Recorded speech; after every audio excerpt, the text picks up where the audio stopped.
एक बहुत ही महत्वपूर्ण विषय पर आप सबसे मैं चर्चा कर रहा हूं।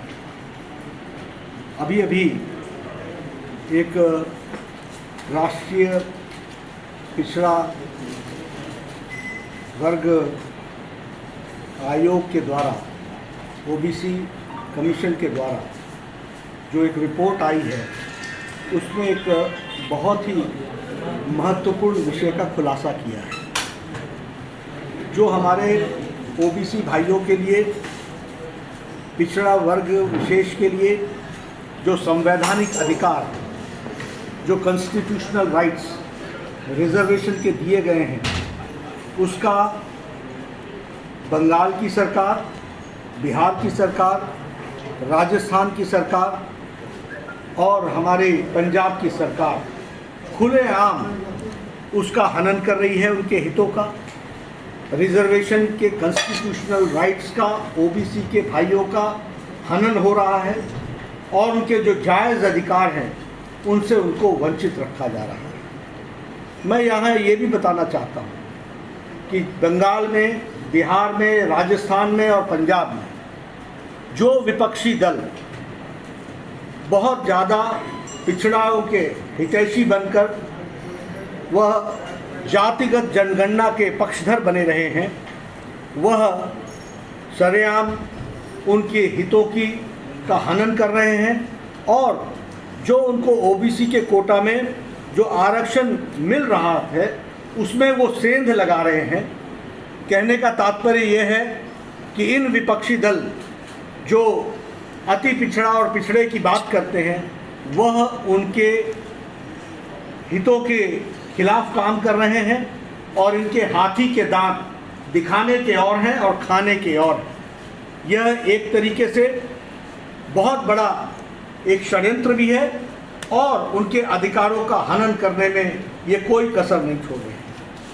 बंगाल में ओबीसी के कोटा में और उनके आरक्षण में वहाँ खुलेआम ओबीसी के कोटे को मुस्लिम तुष्टीकरण के भेंट चढ़ाया जा रहा है।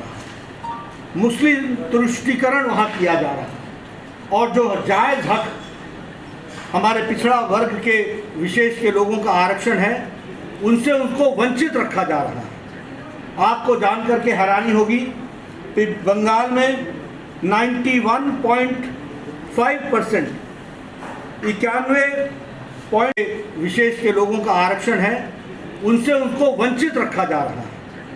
आपको जानकर के हैरानी होगी कि बंगाल में 91.5% 91.5% आरक्षण का लाभ मुस्लिम ओबीसी के लोगों को दिया गया है, 91.5%, और अन्य लोगों को उसका जो आरक्षण का हक दिया जाना चाहिए था वह हक नहीं दिया गया है। यह मैं आपके सामने रखना चाहता हूँ।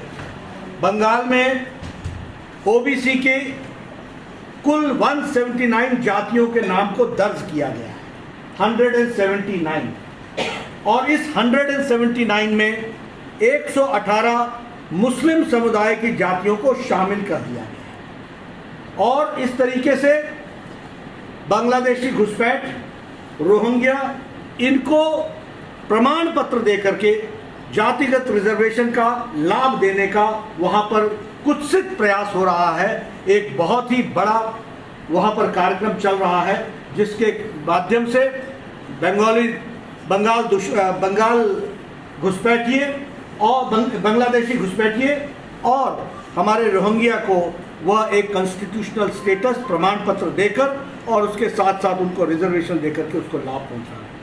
मैं बंगाल के बारे में आपको बताना चाहता हूं कि 2011 से पहले 108 जातियां शामिल थी और इसमें 53 जातियों को मुस्लिम की और 55 जातियों हिंदुओं की होती थी।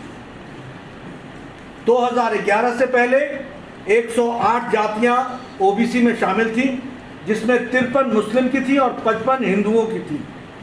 और 2011 के बाद वहाँ की राज्य सरकार ने 71 नई जातियों को ओबीसी के सूची में जोड़ा है, 71, जिसमें से 65 मुस्लिम और 6 हिंदू जातियों को जोड़ा गया। हालांकि बंगाल की जनसंख्या 70.5% हिंदुओं की है और 27% मुस्लिमों की है, मुस्लिम भाइयों की है। लेकिन यहाँ पर उनको जो आरक्षण दिया गया है वो 91.5% का आरक्षण का लाभ मुस्लिम्स को दिया गया है, और उसमें विशेष करके बांग्लादेशी घुसपैठ और इसके साथ साथ रोहिंग्या इसमें शामिल हुए हैं। जहाँ तक पिछड़ा वर्ग आयोग की बात है, आरक्षण व्यवस्था की यही कमोबेश स्थिति बिहार में, राजस्थान में और पंजाब में है। बिहार में जहाँ जातिगत जनगणना, यहाँ पर उनको जो आरक्षण दिया गया है वो 91.5% का आरक्षण का लाभ मुस्लिम्स को दिया गया है, और उसमें विशेष करके बांग्लादेशी घुसपैठ और इसके साथ साथ रोहिंग्या इसमें शामिल हुए हैं। जहाँ तक पिछड़ा वर्ग आयोग की बात है, आरक्षण व्यवस्था की यही कमोबेश स्थिति बिहार में, राजस्थान में और पंजाब में है। बिहार में जहाँ जातिगत जनगणना के बारे में वहाँ के मुख्यमंत्री और उप मुख्यमंत्री